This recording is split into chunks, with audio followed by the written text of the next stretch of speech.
Wow, finger injuries, so annoying. Welcome back to another episode of Need New Shoes. Today is the first part of a series of videos that I plan to do where I explore the health aspect of climbing in terms of physiotherapies, nutrition, sports psychology and many more if I can think of more. So I have a very special guest with me today. He's going to tell us more about the physiology of finger injury as well as what we can do to prevent such injury from happening. So let's dive right into it. Okay, would you like to introduce yourself? Hi, my name is Ivan. I've been working as a physiotherapist for 5 years. I've been climbing for 5 years as well. And I've been working here in rehab bouldering as an in-house physio for about 1.5 years now. So I've had my fair share of finger injuries, and who better to ask about climbing finger injuries than a physio who works in a climbing gym. So today we're going to talk about a few things. First one is the physiology of an injury. Then we'll go into the 3 strategies of preventing a climbing injury. Actually just these 2 things. Yeah. Right, let's get right into it. Okay. Let's roll. Alright, Ivan, why is it so common for climbers to have finger injuries? Well, climbing is a very finger-intensive sport. Okay, we have crimps, we have pinches, we have jabs, so on and so forth. So naturally, there's a lot of load placed onto your finger joints, the ligaments, and the tendons and muscles of the hand. So over time, these structures can get weakened, and if you are not properly conditioned for them, they can lead to a lot of injuries. Usually from what I call mechanical overload.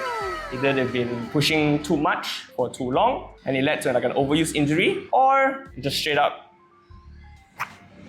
How do you tell when a finger is injured? What are the signs and symptoms? Pain, loss of range of motion, loss of strength, deformity, swelling, and just overall loss of function. No? A good way to tell is compared to the other side. Okay. You have to just look at both hands. What are the types of injuries that you will classify finger climbing injuries? So usually I would classify climbing injuries in 2 categories. Either they are traumatic in nature, we call it like a very acute incident whereby it's like an immediate emergency and you should go to a first responder, not a physio. And then there's also another category where I categorize it as overuse, where the symptoms are a lot more gradual. There's no sudden onset. Overuse, we're talking about like inflammatory response versus a snap, correct? Yes. But let's just say if it's an overuse injury, then it's very different. Everything's a lot more gradual, not so sudden. Let's say Tuesday we're climbing. You notice maybe Wednesday, after a little bit of rest, suddenly very painful. Suddenly you notice, wow, very stiff, maybe a little bit weaker, but still functional, but not the same anymore. So now we know the physiology of a climbing injury. Let's go to the preventive strategies. So there are 3 ways we can do it. One is good warm-up, good conditioning, and just safe practices. So when we talk about warm-up, generally what I would do for myself is my warm-ups are quite high volume, low intensity, and they will cover all the moving parts in my body lah. So the neck, the shoulder, elbow, fingers, ankles, etc, etc. And I'll cover all its movements. So if let's say we're talking about the shoulder, there's flexion, extension, abduction, adduction, and rotation. And my warm-ups will not just be strength, there'll be a mobility aspect, there'll be a stretching aspect to it as well. Then the next one is conditioning. It's basically progressive strength training. Alright, let's take a deeper look at the differences between warm-up and conditioning. They might sound similar, but they have completely different goals, especially when it comes to keeping your fingers strong and healthy. First, let's break down warm-up. Think of it as waking up your body, preparing your muscles, joints and tendons, increasing the blood flow and easing your body into the activities that you are about to perform. The intensity of your warm-up should be low and the focus should be on prevention, not power. As shown in the previous video, Latif does his warm-up using jumping jacks followed by individual finger stretches. Alright, let's check out Ivan's recommendation for a good finger warm-up. It's very simple. Think too much to it, just push together and hold. So I start out with 4 fingers. I always stretch for 30 seconds. And then after that, I start stretching them individually. Same thing, 30 seconds, 30 seconds. So I do this also for warm-ups. I basically just put my hands on the floor. I make make it hollow lah, basically. And then I just load like some body weight on it and I just hold it there, like maybe 20-30 seconds. Just putting pressure on the joints, that's it. Here's another warm-up that Ivan recommends for pinches. So I like having good pinch strength. I use my thumb a lot for work as well. So for me, I just tie the band to one side of the bar and then I just squeeze. I do like maybe 10 reps. If I want more intensity, I just push down the band and now it's much harder. Yeah. You can even use the hangboard for warm-up, but remember to keep the intensity low. Instead of max effort, just do some dead hangs on a nice comfortable jump. And if you're feeling warm enough, you can start going for the smaller crimps. We're going to switch gears and talk about conditioning right now. While warm-up is about preparing, conditioning is about building. is the intense focus training for you to get stronger. For climbers, this means increasing the strength and endurance of your finger flexors and tendons so that you can hold on to smaller and harder holds. Mind you, this isn't something you do right before your main climbing session, but it's a separate high-effort workout. Let's hear what Ivan has to say about how frequent we need to do this conditioning workout. So I usually have like a finger training like maybe twice a week, once or twice a week. For conditioning, right? Just for normal conditioning. Bear in mind, I'm just the average Joe lah. So if you're an athlete, maybe those numbers will be a little bit different.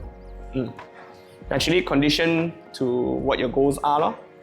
Don't overdo it, don't underdo it. There's a fine line. What Ivan is doing here is a weighted cream block hold for 5 seconds. The weight should be about 60 all the way to 90% of your max weight for a 5-second hold. So you would want to test out what's your max weight for a hold of 5 seconds. Repeat this for about 5 times on both hands with about 2 minutes rest in between sets.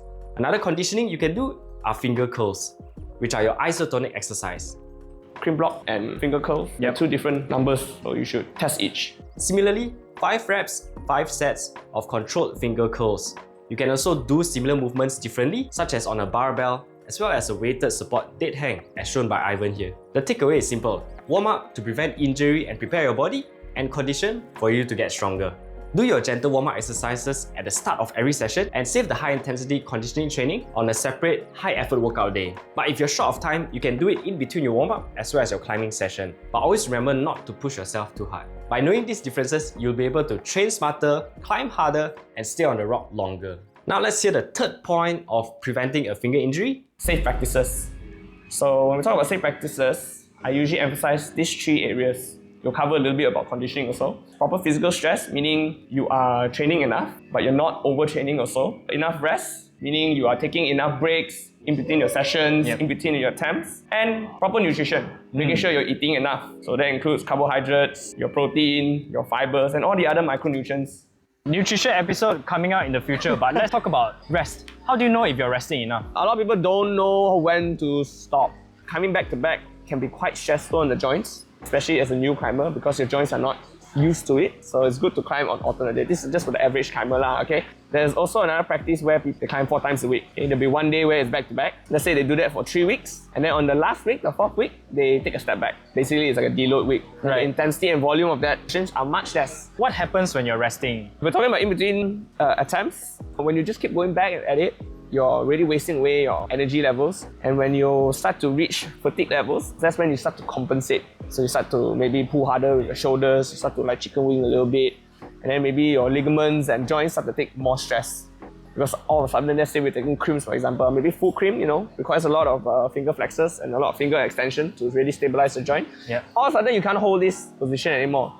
Naturally, you're going to start going into maybe open cream position where it stresses the joints a little bit more. So if we're talking like in between sessions, your joints get a break. They get to heal up. When the demand from climbing is too high and the body doesn't meet its recovery levels, you're going to start building up injuries. And that's kind of how overuse injuries kind of start lah. That's exactly what happened to me, because I already know my finger was getting injured, but I still continued climbing, and it peaked during the Transcend competition whereby I wanted to climb well, so I just ignored the pain that I was feeling and I just went ham on one cream. And then I felt it immediately after, and I was like, oh, shit. Yeah, so must rest more, very important. It's about being smart a little bit lah. Resting too much, not a good thing either lah.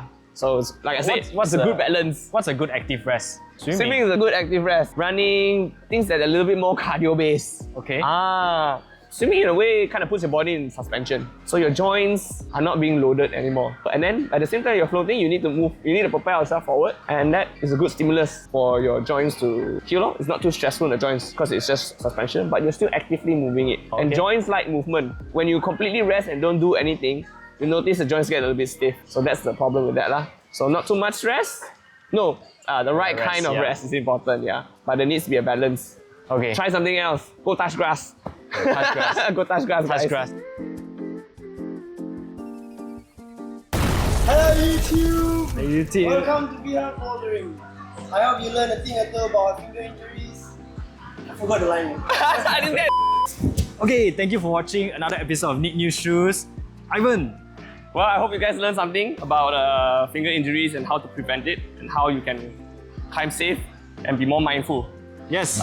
If you have any questions, please leave it down in the comments below. Derek here will get to you. No, wait, me? Wait, Not what? you? Okay, no. We will get we to will you. get to you. Okay. All right. Okay, that's all for today's episode. I'll see you guys in the next one. Bye.